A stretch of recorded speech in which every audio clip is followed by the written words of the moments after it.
দুজনাতে একটা জীবন, তো দুজনাতে যখন একটা জীবন, তো দুজনাতে এটা হাদিস আছে, আল্লাহর নবী বলেছেন তোমরা স্ত্রীর কথা লোকের সামনে বলিও না। আমার স্ত্রীটা খাই পালি, আমার স্ত্রীটা এতটুকু ভাত খেয়েছে, আমার স্ত্রী এত বড় করে লোকমা করছে, আমার স্ত্রীটা এরকম, এই যে লোকের সামনে, দোষ বন্ধুর সামনে স্ত্রীর কথাই বলবেন, ওটা তো আপনার ইজ্জত, আপনার জিনিস, আপনি কেন বলবেন না ভাই আমার স্ত্রীর গম, আমার স্ত্রীর গম, আমার স্ত্রীর গম, এরকম ওরকম কেন বলবেন? বলতে হবে না। স্ত্রীর কথা জিন্দগিতে কারোর সামনে বলবেন না, গুপ্ত কথা জিন্দগিতে বলবেন না, দোষ বন্ধুর সামনে বলবেন, ও কথাটা মিলেবে, এর সামনে সামনে করে জানিস, এরকম ব্যাপার। আর পুরুষের কথা আমার মা বোনদেরকে বলছি, তোমরাও তোমার স্বামীর কথা কোনোদিন বলিও না যে হাঁড়ি টোংরা, পুরুষটা হাঁড়ি টোংরা, একবার মাছ খেয়ে নেবে ফের আর একবার ঢুঁড়বে, আরে মাছ নেই রে, এরকম করবেন না। ওই একটা মেয়ে লোক করেছে কি, কয়েছে ই বুবু এক প দুধ লেছি রোজার দিন, তো এক প দুধ লিনু, যে জান জায়গার থাক ছেলে পিলে আহিকে ভরে খাই, তো এক প দুধ লিনু বুবু, তো এইটা ছেলেকে দুনু খানিক, ওইটা ছেলেকে খানিক, দেখছি তো আর একটা কোলের ছেলেটা ও ঘ্যান ঘ্যান করছে, ওকে দুনু খানিক, কি করবো নিজের লেগে একটু থুইনু, নিজের মানুষটা ফের বড় বড় চোখ করে দিচ্ছে, তো ওর থালিতে খানিক দিনু, সাইজ সমাতে দেখছি তো জামই চলে এসেছে, তখন কি করবো, যেখানে ছিল বাদ বাকি জামের থালিতে হল হলে ঢেল দিনু, আর দুধ ফের এক পোয়া, তো কতখানি করে করে দিলে, এক পোয়া দুধ আর সবাইকে দিয়ে দিলে।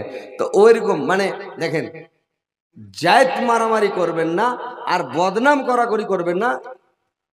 স্ত্রীটা আপনার, পুরুষটা আপনার, স্ত্রীকে ভালোবাসেন আপনি, আর পুরুষকে ভালোবাসেন আপনারা, তাহলে জীবনটা সুখের হবে, শান্তির হবে।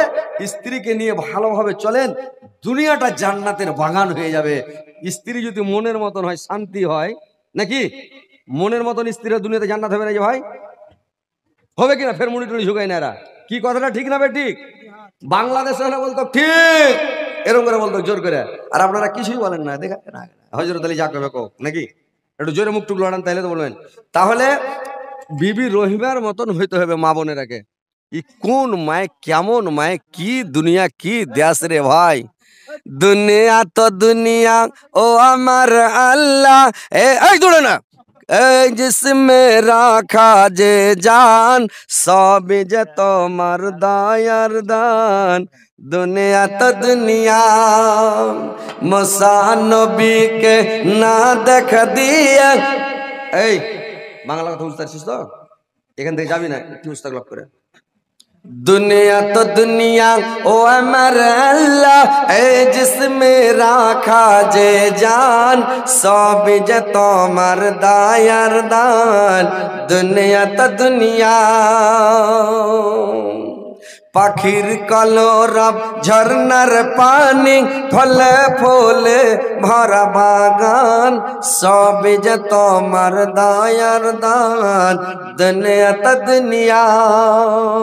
মায়েরা আমার, বোনেরা আমার, ভালো করে শুনেন বোনেরা আমার, তোমার স্বামী তোমার মাথার ছাতা, তোমার স্বামী তোমার মাথার তাজ, তোমার স্বামী তোমার হাকিম, তোমার স্বামী তোমাকে যেটাই অর্ডার করবে সেটাই করবে, তোমার স্বামীর সেবা তাবিদারি করবে, খিদমত করবে, তোমার স্বামীকে সন্তুষ্ট করবে। বিবি রহিমার মতো তোমাদেরকে বনে যেতে হবে, স্বামীকে অসুখে আল্লাহ ভালো করবে, সবুর করো, ধৈর্য ধরো, যে ধৈর্য ধারণ করে ওর সাথে আল্লাহ থাকে, সাবুরকারীর সাথে আল্লাহ থাকে, সাবুরের ফল মিঠা হয়। তো ভাই আমার, বোনেরা আমার, ভালো করে শুনেন, ধৈর্য ধারণ করতে হবে। আজ হয়তো আপনার স্বামীকে অসুখ হয়েছে, আল্লাহ ভালো করে দিবে, কিন্তু স্বামীর জাত মারবেন না, স্বামীর বদনাম করবেন না, স্বামীকে কষ্ট দিবেন না, স্বামীকে ভালোবাসেন, যেন স্বামী সন্তুষ্ট থাকে, খুশি থাকে, তাহলে কাজ দিবে। স্বামীকে কত ভালোবাসতে হবে শুনালেন। একদিনের ঘটনা ভাইরা আমার, আল্লাহর নবীকে যখন আল্লাহর নবীর বিবি আয়েশা আল্লাহর নবীকে গোসল করার জন্য নিয়ে গিয়েছে, গোসলখানাতে নিয়ে গিয়েছে। আর গোসলখানাতে নিয়ে যাওয়ার পরে একটা তক্তার উপরে আল্লাহর নবীকে গোসল করতে লেগেছেন। আল্লাহর নবী যখন গোসল করতে লেগেছেন, বসে আছেন, আয়েশার মাথায় পানি ঢালছে রে ভাই। তো পানি যে ঢালছে, তো পানিগুলো যখন বয়ে যাচ্ছে, তো পানিগুলো লাল হয়ে বয়ে যাচ্ছে, লাল হয়ে বয়ে যাচ্ছে। আল্লাহর নবী বলল, আয়েশা পানিগুলো কেন লাল হয়ে যাচ্ছে রে আয়েশা? আল্লাহর নবী যখন এই কথা বললেন, আয়েশা বললেন, নবী গো, যখন আপনি তক্তাটার উপরে উঠেছিলেন, তক্তার উপরে যখন বসেছিলেন, তক্তার নিচে আমার পায়ের কুড়া আঙ্গুলটা চাপা পড়ে গেছে হুজুর। ওই আঙ্গুলটা থেতলে ডাইল হয়ে গেছে। আর আঙ্গুলটা থেতলে ডাইল হয়ে লোকটা থেতলে খুন বেরোচ্ছে, রক্ত বেরোচ্ছে। আর ওই রক্তটা পানিতে লাল হয়ে বয়ে যাচ্ছে। স্বামীগণ, আল্লাহর নবী চট করে তক্তা থেকে নেমে গেলেন আর বললেন, এসারে দেখি তোমার আঙ্গুলটা। দেখছে লোক থেতলেন, রক্ত চোঁচো করে বের হচ্ছে। আল্লাহর নবী বললেন, এসারে তুমি আগে কেন বলনি? যখন তোমার আঙ্গুলটা চেপেছিল তুমি উচ্ছ্বাস করলে না, তুমি একটু কোনো উচ্ছ্বাস কিছুই করলে না, তুমি আমাকে নামতেও বললে না। কি ব্যাপারে এসে বলুন তো? আয়েশা বলছেন, স্বামীগণ, আপনাকে যদি আমি তক্তা থেকে নামিয়ে দিই, হয়তো আপনি দুঃখ পাবেন, কষ্ট পাবেন। তো আমার আঙ্গুলটা চিপেছে, আঙ্গুলটা চাপা পড়েছে। আমার একটা আঙ্গুল চেপেছে তো কি হলো? আমার পায়ের সবটি আঙ্গুল যদি চেপে যেত, থেতলা ডাল হয়ে যেত স্বামী গো, তাও আপনাকে আমি তক্তা থেকে নামতে বলতাম না। আমি একবার মুখ দিয়ে কি শব্দটা বের করতাম না। স্বামীকে কত ভালোবাসে মায়ের আমার, দেখেন তো। আয়েশার মতন বলতে হবে। এখনকার মেয়ে ছেলেরা যদি একটু খালি চেপে যায়, কি চিমঠে যায়, কি চেড়ে যায়, হাঁটতে হাঁটতে যদি একটু জুতার পা পড়ে যায় লোকের উপরে, তো পুরুষটাকে ঢাকা মেরে 3 পাল্টি দিবে। মুখ পুড়ার বেটা, মুখ পুড়া, তোর কপালে কি আল্লাহ চোখ দেয়নি? দিবে না? ঢাকা মারবে না? হ্যাঁ, আর ধাক্কা উল্টে ফেলে দেবে। কপালে চোখ নেই, জুতা যা পাঁক হয়েছে দিছ, কইবে কিনা? তো স্বামীকে ভালোবাসতে গেলে ভালোবাসার মতন বাঁচতে হবে। আর এখনকার মহিলারা আয়েশার মতন হইতে হবে। আয়েশার মতন যদি না হন, তাহলে কি করে জান্নাতে যাবেন? জান্নাতটা পাকা কলা নয়, ছিললেন আর খেলেন। জান্নাত যেতে গেলে পরিশ্রম করতে হবে, কষ্ট করতে হবে, দুনিয়াতে তাকলিফ করে যেতে হবে। তারপরে পৃথিবীতে মানুষের সাথে ভালোবাসা করেন, ভালোবাসা দেখান। পাড়া প্রতিবেশী, ছেলে পিলে, আত্মীয় স্বজন, বংশধর, কুটুম সদর, যারা রক্তের সম্পর্ক উচ্ছেদকারী, ওরা হচ্ছে জাহান্নামী। যারা রক্তের সম্পর্ক উচ্ছেদকারী, এরা হলো জাহান্নামী। রক্তের সম্পর্কের সাথে সম্পর্ক উচ্ছেদ করবেন না। বোনের সাথে সম্পর্ক উচ্ছেদ করবেন না, ভাইয়ের সাথে সম্পর্ক উচ্ছেদ করবেন না, ভাতিজার সাথে সম্পর্ক উচ্ছেদ করবেন না, ফুফুর সাথে সম্পর্ক উচ্ছেদ করবেন না। যেটা রক্তের সম্পর্ক, এদের সাথে সম্পর্ক উচ্ছেদ করবেন না, সম্পর্ক বহাল রাখেন। বুঝতে পারছেন তো? কথা হচ্ছে মানুষের সাথে ভালোবাসাটা দেখান। পৃথিবীতে ভালোবাসা দেখিয়ে যান, দুনিয়াতে ভালোবাসা দেখান। স্ত্রীকেও ভালোবাসেন, স্ত্রী আপনাকে ভালোবাসবে। তো স্ত্রীকে ভালোবাসা আপনারাকেও দিতে হবে, বুঝতে পারলেন? লোক যে চিন্তা গেল, তো ও যে আপনাকে কিছু বলবে না, কিন্তু আপনার কাছে কিছু ভালোবাসা পাইবে, তাহলে তো তার মানে পুরুষটা হচ্ছে জানের জান, পুরাণের পুরাণ, নাকি? কেউ স্ত্রীকে বলছে যে জানের জান, পুরাণের পুরাণ, স্ত্রীটা ওর জানের জান। আর আপনারা দাঁড়িয়ে কেন আছেন যে ভাই আপনারা আগে আসবেন, এদিকে সামনে আসবেন না? হায় রে, হায় রে, হায় রে। ওই কেবল একটা লোক গরু কিনে লেছে, এড়ে। তো এড়ে কিনে লেসে গরুটাকে কইছে, এড়ে রে তোকে কিন্নু। তখন এড়াটা কইছে, আমিও শুননু। তখন কইছে, খাইয়াটাইয়া ভালো করে হালে বহিস। তখন এড়াটা কইছে, আমার এটাকে কহিস। তো ওইরকম ওগুলা ভাই আমার, ওরা কইছে এড়ার মতন হারে এটাকে কহিস, যাব না। আগে আসেন ভাই, সামনে বসেন না যে ভাই। আরে সৌভাগ্য আপনাকে হজরত আলীকে পেয়েছেন, দুটো কথা শুনেলেন। আর আমিও আল্লাহর লাখ লাখ শুক্রিয়া আদায় করছি যে আপনাদের দিয়াড়ের মাটিতে জীবনের প্রথম এসেছি। আপনারাকে দুটো কথা বলে যাই, ইনশাল্লাহ আপনার দাম বেড়ে যাবে, সেবা করবে কালকে থেকে বুঝতে পারবেন। হ্যাঁ, আর মা বোনদেরকে বলে আছি আপনার ঘরে ইজ্জত এরা করবে। কিরকম করে ইজ্জত করবে শুনেলেন? বলছি খালি ইজ্জত দুজনারই বাড়বে, একজনের বাড়বে না। দুনিয়াতে জান্নাতের বাগান হয়ে যাবে যে ভাই। এক হাতে রুটি হয় না কোনোদিন, হয়। স্ত্রীটাকে একটু ভালোবাসা দিতে হবে। ও যে খালি আপনাকে ভালোবাসা দিবে, লিচ্ছার একজনের হাতে ভালোবাসা আছে? দু হাত লাগাই দেবে রুটি পাকালে। তো আপনাকে ভালোবাসতে হবে, স্ত্রীকে ভালোবাসা দিবেন। ওর পা কুচলে কইবে না, কইবে না, তো ওকে ভালোবাসা দিবেন। তাহলে তো কি করতে হবে? আল্লাহর নবী কি করতেন? আল্লাহর নবীর স্ত্রীরা যখন রান্না করতেন, আল্লাহর নবী করতেন কি? ওই স্ত্রীরা যখন তরকারি কাটতেন, আল্লাহর নবী জাল দিতেন। ওর স্ত্রীরা যখন জাল দিতেন, আল্লাহর নবী সবজি কেটে দিতেন। ওর স্ত্রীরা যখন সবজি কাটতো, জাল দিত, আল্লাহর নবী লকড়ি জোগাড় করে এনে দিত, পানি এনে দিত। আল্লাহর নবী মানে স্ত্রীর হেল্প করতেন, সহযোগিতা করতেন, স্ত্রীরাকে ভালোবাসা দিতেন, কত আদর করতেন, সহগ করতেন। আপনারা তো স্ত্রীকে সহগ করেন না রে ভাই।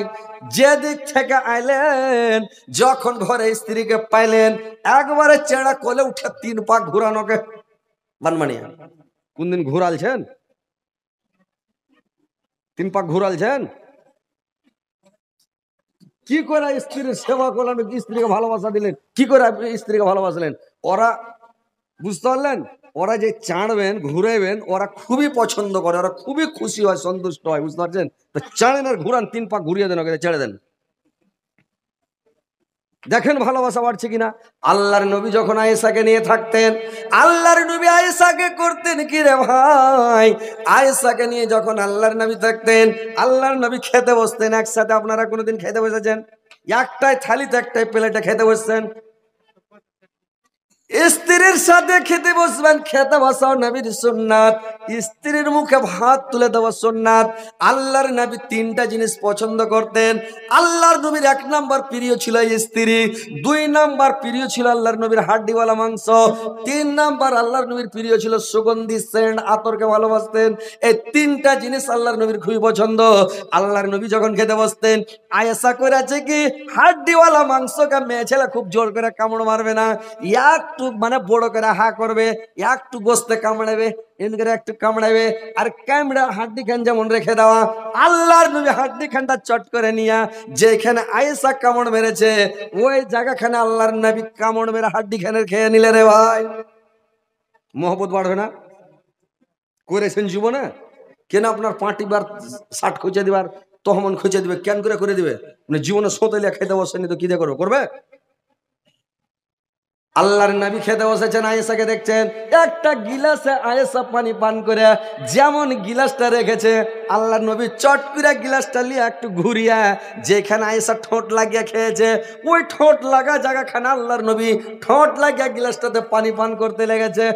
আর এখনকার বেটা ছেলে যদি সোতে খাইতে বসে কোন রকম মানে জোর বিজোর, তো ভাতের আইল দিছে, মানে মুখখানে আইল বেনে দিলে, তুই ওইটি খা আমি এটি খাচ্ছি। এটা ভালোবাসা হলো? কি যে মনে, ঠিক আছে কিনা জি? আইলবে না ভাত খাবে কোনোদিন যে স্ত্রীর সাথে, এটা সুন্নাত আদায় হবে? হ্যাঁ ভাই, আপনারা আগে এসে না, আপনার কি কথা বলছে, আর আপনারা ওইদিকে দাঁড়িয়ে আছেন, দাঁড়িয়ে কি শুনবেন জি ভাই? আপনারা কয়েন তো, একটু আসেন ভাই, আগার দিকে বসেন, জায়গা আছে ভাই, এদিকে অনেক জায়গা আছে, আপনারা চলে এসেন, বসেন। ইনশাল্লাহ আপনাদেরকে আমি শোনাচ্ছি, শুনেন কথাগুলো। যে স্ত্রীকে নিয়ে ভালোবাসেন, স্ত্রীকে আদর করেন, সহাগ করেন, স্ত্রীকে পার্সোনাল জিনিস লুকিয়ে কিনে দেন, স্ত্রীকে লক করে কোনো জিনিস কিনে দেন। ও কি পছন্দ করে, স্ত্রী কোনটা জিনিস খায়, আপনার স্ত্রী আপনি জানেন না কি খায়? জানেন না? কারোর স্ত্রী পছন্দ করে নারিকেল, কারোর স্ত্রী পছন্দ করে মানে ধনিয়া চপ, কেউ বেগনি চপ, কেউ পাপড় চপ, কেউ পছন্দ করে ঝুরি, কেউ পছন্দ করে 12 ভাজা, কেউ পছন্দ করে নিমকি, মানে আর কিছু কাটার মাটার জিনিস ওরা বেশি ভালোবাসে। তো ওই জিনিসগুলো লুকিয়ে নিয়েছেন রে ভাই। আল্লাহর রাসূল বলেছেন তুমি যা খাবে তা খিলাও, যে পরিমাণের তুমি পিনবে ওই পরিমাণের পিনাও।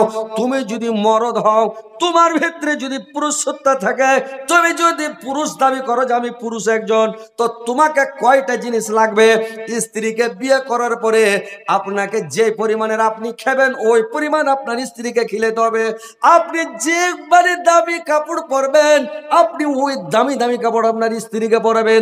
আপনি খুব স্ট্যান্ডার্ড কাপড় পরছেন আর আপনার স্ত্রীর কাপড়ে ছিঁড়ে পিঁড়ে কাপড় বিনছে, চামান্নির মতনে ঘুরে বেড়েছে, আর আপনি তখন স্ত্রীকে দেখা ভালো লাগে না, অন্য জনের মোবাইল নাম্বারে ফোন করছে, সোনা কেমন আছে, সোনা ভালো আছো জান, এক খাপা সোনা আর জান কইতে কইতে কইছে কেমন আছো ধন। তো বেড ছেলেটার উপরে রেগে গেছে, এটা কেমন কথা? তো কথা হচ্ছে ভাই নিজের স্ত্রীকে সাজান, নিজের স্ত্রীকে সাজিয়া কুজিয়া রাখেন, ভালো নতুন কাপড় দেন, নতুন জামা, নতুন কাপড় দিয়ে, নতুন চাপ্পাল দিয়ে ওকে তেল টেল মাখিয়া, আর স্বামীর সামনে একটু সাইজা কুজা থাকতে হবে। মা বোনেরা তোমরাকে একটু সাইজা থাকতে হবে। কিন্তু এখনকার মা বোনেরা ভুল করছে, কেমন ভুল করছে জানেন? যখন মরা দেখতে যাবে কারোর বাড়ি, বিয়া শাদী দেখতে যাবে, কোনো মরা দেখতে যাবে, কোনো অ্যাক্সিডেন্ট দেখতে যাবে, তখন বাক্সা থেকে কাপড় বের করে একবারে নতুন কাপড় কুচি করে পিনলে, আর একবারে নতুন ব্লাউজ, নতুন সায়া, নতুন চাপ্পাল, আর একবারে সিথা টিথা করে একবারে ফিয়ার লাভলি ফেস ওয়াশ দিয়া, মুখকে লুচলুচা করে দিয়া, আর ঠোঁটে লিপস্টিক ঠোঁটকে পল্লা পল্লা করে দিলে দিয়া একবারে সাইজা কুজা যাচ্ছে, যেগুলো হাদিসের খেলাফ, যেগুলো আল্লাহ নবী নিষেধ করেছেন। তোমার স্ত্রীকে তুমি খবরদার মানে একাই কোথাও যেতে দিবে না। বিয়ে করেছো তুমি, ওর বাপের বাড়ি একলা যেতে দিও না ওকে। কি মনে করেছো? বাপের বাড়ি ওকে একালে যেতে দেবে না। ওর চাচার বাড়ি না যায়, ওর খালার বাড়ি না যায়, ওর ফুফুর বাড়ি না যায়, ওর তাহুর বাড়ি না যায়। বাপের বাড়ি যাবেন আপনি সাথে নিয়ে যান, আর সাথে নিয়ে যে একদিন দুদিন 3 দিন থাকেন, 3 দিন পর যদি থাকেন আপনাকে হোটেলের মতন ওকে খাবার খরচ দিতে হবে শ্বশুরকে। ঘর যাইয়া হ্যাঁ আপনি মাস ভর বসে থাকবেন আর ঢাট্টা পয়সা খাবেন, আর ওর বাড়িতে বসে থাকবেন আর খেয়ে যাবেন, এটা একদম নিষেধ। শ্বশুরের কাছে ডিমান্ড লওয়া, শ্বশুরের কাছে টাকা লওয়া এটা একদম হারাম। আর শ্বশুরের বাড়ি বেশি খাওয়াও মানে নিষেধ আপনার, বুঝতে পারছেন? খালি ঘুরে ঘুরে যাবেন আর খাবেন, ঘুরে যাবেন খাবেন, এটা নিষেধ আছে, বুঝতে পারছেন? তো কথা হচ্ছে স্ত্রীটাকে ভালো পড়ান, ভালো সাজিয়া কুজিয়া সুন্দর করে রাখেন, স্বামীকে খুশি করেন, সন্তুষ্ট করেন।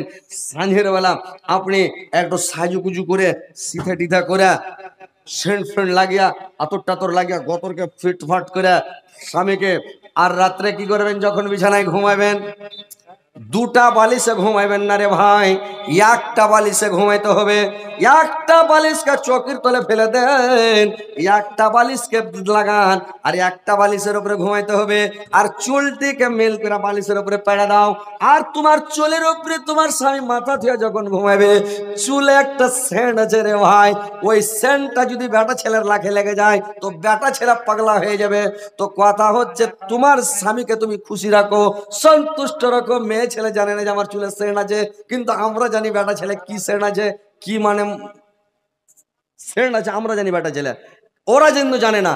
আর বেটা ছেলের একটা সেন্ট আছে কিন্তু আমরা জানি না ভাই, কিন্তু ওরা জানে। তো কথা হচ্ছে একটু সাজু পুজু করে নিজের স্বামীকে নিজের সৌন্দর্য দেখাও, নিজের চেহারা দেখাও, খুশি করো, সন্তুষ্ট করো।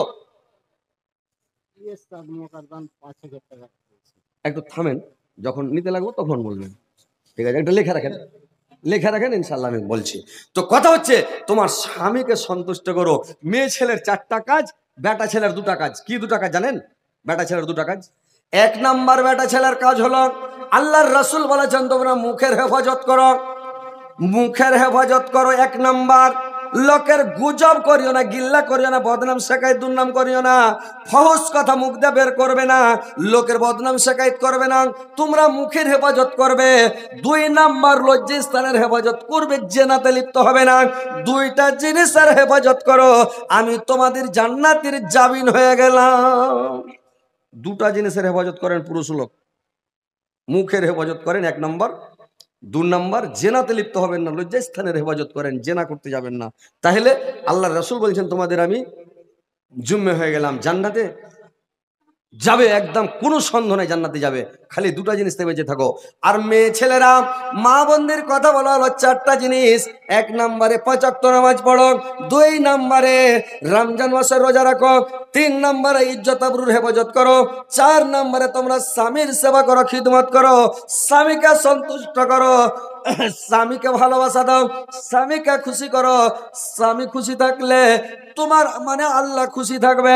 স্বামী যদি নারাজ থাকে আল্লাহ নারাজ থাকবে। তোমার স্বামী যেন তোমার উপরে সন্তুষ্ট থাকে।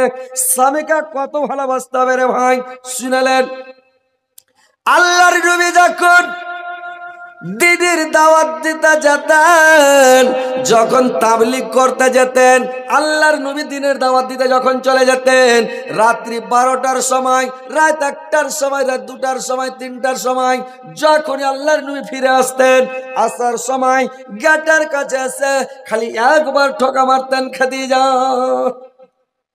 একবার ঠোকা মারতেন খাদিজা, গেট খুলে গেল। আল্লাহর নবী যেমন মানে ঘরে প্রবেশ করা, চট করে গেটটা লাগিয়ে দিত খাদিজা। একদিন নয়, 2 দিন নয়, 1 মাস নয়, 2 মাস নয়, 1 বছর নয়, 2 বছর নয়, যতদিন খাদিজা আল্লাহর নবীর কাছে ছিলেন, আল্লাহর নবীকে কত ভালোবাসতেন। আল্লাহর নবী একদিন জিজ্ঞাসা করলেন, আরে খাদিজা, তুমি কি রাত্রিবেলা ঘুম যাও না? তুমি কি বিছানায় শুয়ে থাকো না? যে আমি যখনই খাদিজা বলে ঠোকা মারি তখনই গেটটাকে তুমি খুলে দাও, ব্যাপার কি রে খাদিজা? খাদিজা বলল, স্বামী গো, যখন আপনি দিনের দাওয়াত দিতে চলে যান, তাবলীগ করতে চলে যান, তখন আমি কি করি? আমি পিঠটা দাও কেওয়ার খানায় লাগিয়ে দিই, কপাটে পিঠ লাগিয়ে দিই, সারা রাত দাঁড়িয়ে থাকি স্বামী গো। যখন আমার ঘুম চলে আসে, আমাকে একটা পাকে আমি উঠিনি, একটা পায়ের ভরে এক ঠ্যাঙ্গা হয়ে দাঁড়িয়ে থাকি। থাকতে থাকতে যখন পা ব্যথা করতে লাগে, ঘুম পালিয়ে যায়।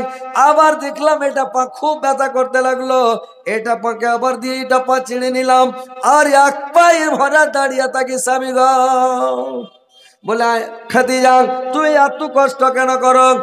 খাদিজা বলল, স্বামী গো, আমি যদি বিছানাতে শুয়ে যাই, আমি লেপ দিয়ে মুখ ঢেকে নি, আমি যদি ঘুমিয়ে যাই, আর রাত্রিবেলা আপনি দিনের দাওয়াত দিয়ে আসবেন এসে বাড়িতে, খাদিজা বলে বাড়ি দিবেন, আমার ঘুম, আমি ঘুমান্ত অবস্থাতে আছি, আমার ঘুম ভাঙতে, বিছানা থেকে নামতে, কেবাড় খুলতে তাবতড়িক হয়তো গুন্ডারা এসে আপনাকে ঘেরে নিবে। আপনার পায়ে পায়ে দুশ্মন, আপনার পায়ে পায়ে শত্রু, বাড়ির পড়োশিটা হচ্ছে আপনার দুশরো, মানে আপনার শত্রু, আপনার দুশ্মন। আবু লাহাবের বাড়ি আল্লাহর নবীর বাড়ি একবারে 4 লাগালাগি পাশাপাশি বাড়ি। তো আবু লাহাব আল্লাহর নবীর জানি দুশ্মন, নিজেরই চাচা। তো বললে, যদি আমি আপনাকে, যদি আমি মানে আমার উঠতে দেরি হয়, তাব তড়িক যদি গুন্ডারা ধরে নাই, আপনাকে আমি কেমন করে বাঁচাবো, কি করে বাঁচালাম? ওই জন্য আমি রাত্রিবেলা ঘুম যাই না, সারা রাত আমি দাঁড়িয়ে থাকি স্বামী গো, সারা রাত আমি দাঁড়িয়ে থাকি। তো আল্লাহর নবীকে দেখেন তো কত ভালোবেসেছেন। এখনকার স্ত্রী দাঁড়িয়ে থাকবে যে ভাই? দাঁড়িয়ে থাকবে? আপনি কোথাও চলে গেছেন, আপনার লেগে ভাত খুলে বসে থাকবে? যে আসবে তো খাবে। ভাত খুলে না বাক্সের উপরে, এবার টেবিলে রেখে দিয়েছে, ঢেকে দিয়ে রোটার চালু করে দিয়েছে খালি।